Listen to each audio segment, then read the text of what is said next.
Сайн байцгаана уу? Та бүхэнд энэ өдрийн мэндийг хүргье. Намайг Мантахын их сайхан гэдэг. Би одоогоос 25 жилийн өмнө буюу 2001 онд Хөдөө аж ахуйн их сургуулийн эдийн засгийн факультетийн кибернетикийн тэнхимийг математик загварчлалт гэдэг мэргэжлээр төгсөж байна.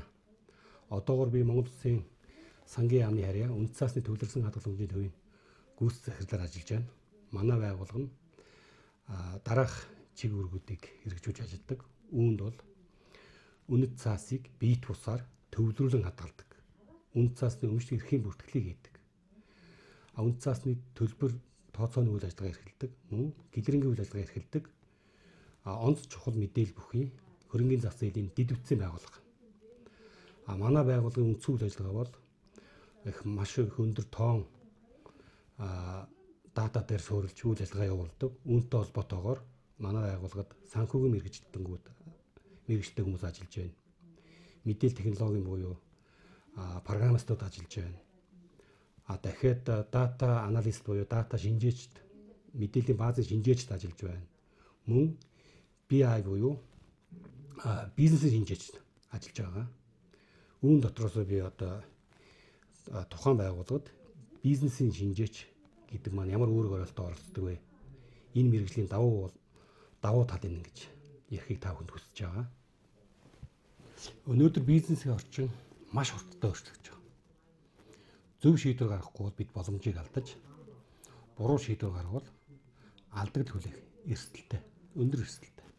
Ийм үед бизнес аналист хамгийн чухал үүрэг гүйцэтгэдэг. Тэд бол бизнесийн асуудлыг зүгээр таамгаар биш, мэдрэмжээрээ биш, мэдрэмжид итгэж биш, бодит өгөгдөл, хиймэл оюун ухаанд их өгөгдлийн шинжилгээнд тулгуурлан ойлгож хамгийн зөв шийдэл гаргахад удирдлагатаа тусалдаг. Ийм мэргэжлтэй хүмүүс байдаг. Яагаад энэ мэргэжил чухал вэ гэж? Учир нь бизнесийг илүү зөв чиглэл хөтлөлт, алдаа эрсдлийг багасгах, боломжийг илүү хурдан олж харна, шийдвэрийг илүү бодиттой болгодог.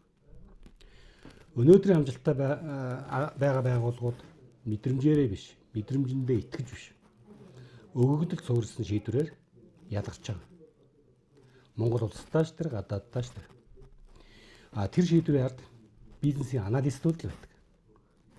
Энэ бол бизнесийг илүү ухаалаг, илүү үр өгөөжтэй, зөв ажилуулах мэргэжил юм. Тийм ч учраас бизнесийн оюун ухаан буюу бизнес интеллиженс өнөөдрийн бизнесийн орчинд хамгийн чухал эрэлттэй мэргэжлүүдийн нэг болж байгаа. Цаашдаач эрэлттэй байх төлөвтэй байгаа. Бизнес аналист дараах гол ажлууд хийдэг. Үүнд бизнесийн өгөгдөл шинжилгээ, бизнесийн өнөөгийн болон ирээдүйн асуудлыг тодорхойлох, оновчтой шийдлийг удирдлагуудаа хөрөнгө оруулагч өмчийн эздэд санал болгодог. Бизнес аналист баг бүх салбарт хэрэгтэй байна. Үүнд төрийн байгууллагуудад хэрэгтэй байна. Банк санхүүгийн салбарт хэрэгтэй байна. IT програмын хангамжийн салбарт хэрэгтэй байна. Мөн маркетинг салбарт хэрэгтэй байна. Дэлхийн банкны судалгаагаар өнөөдрийн хөлбөрийн зах зээлд ажил олгогчид уламжлалт мэдлэгээс илүүтэйгээр өгөгдөл суурилж сэтгэх, асуудлыг шийдвэрлэх дижитал ур чадварыг хамгийн ихээр шаарддаг болсныг энэ дэлхийн банкны судалгаагаар харуулж байгаа. Мөн зөвлөж байгаа. Ийм учраас энэхүү мэргэжлийг одоо ерөнхий боловсролын сургуулаа төгсөж байгаа дүү нартаа болон мэргэжлээ сонгох гэж байгаа залуустаа бизнесийн аналист гэдэг мэргэжлийг сонгооч гэж уриалмаар байна.